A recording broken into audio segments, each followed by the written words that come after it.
تو جشن 30 سالگی استقلالیت جمهوری تاجیکستان در جماعت خسته‌ورز ناحیه باباجان غفوروف دو مکتب کلانی رقمی 15 و 34 ساخته به استفاده داده می شود. این اقدام از جانب مقامات اجرایی حکومت دولتی ولایت سوخت برای تأمین هرچی بیشتر خوانندگان به مؤسسه‌های تعلیمی و فراهم ساختن شرایط خوبی تحصیل روی دست گرفته شده است. اجرا کننده وظیفه رئیس ناحیه باباجان غفوروف ظفربک دولتزاده در نشست خبری عاید این مسئله به ژورنالیستان اطلاع داده گفت که امروزها توجه به ساحه معارف بیشتر شده، تأمین هرچی بیشتری خوانندگان به مؤسسه‌های تعلیمی در پیام امساله پرزیدنت جمهوری تاجیکستان امامعلی رحمان نیز به مسئولین ساحه تاکید کرده شد.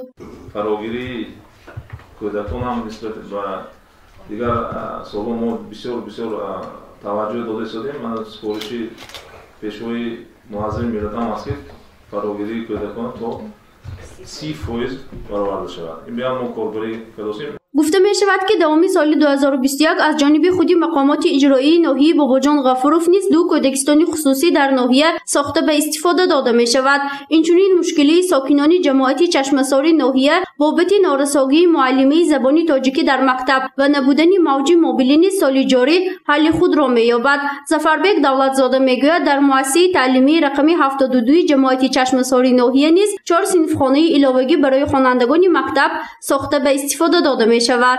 و اون آنتن موبیلی که خیلی گفتید اینجا ابلوزاده این مسئله و اینا کاربری کردن نکن، ما کاربری میکنیم همین سال همین مسئله که گفتید نقشه گرفته حل فصل کردن مسئله حل میکنیم. در ناحیه باباجان غفوروف بیش از 90 مؤسسه‌های تعلیمی فعالیت می‌کنند که در آن زیاده از 75,000 خوانندگان تحصیل می‌کنند. رئیس ناحیه میگوید برای فراگیری خوانندگان به مؤسسه‌های تعلیمی همه چاره‌های ضروری اندیشیده می‌شود، زیرا سال‌های اخیر مراجعت ساکنان بابت تأمین نمودن فرزندشان به مکتب کودکستان زیاد شده است. گزارش فرزانه شمسی و نسیم رحیموف برای برنامه اطلاعاتی خبر.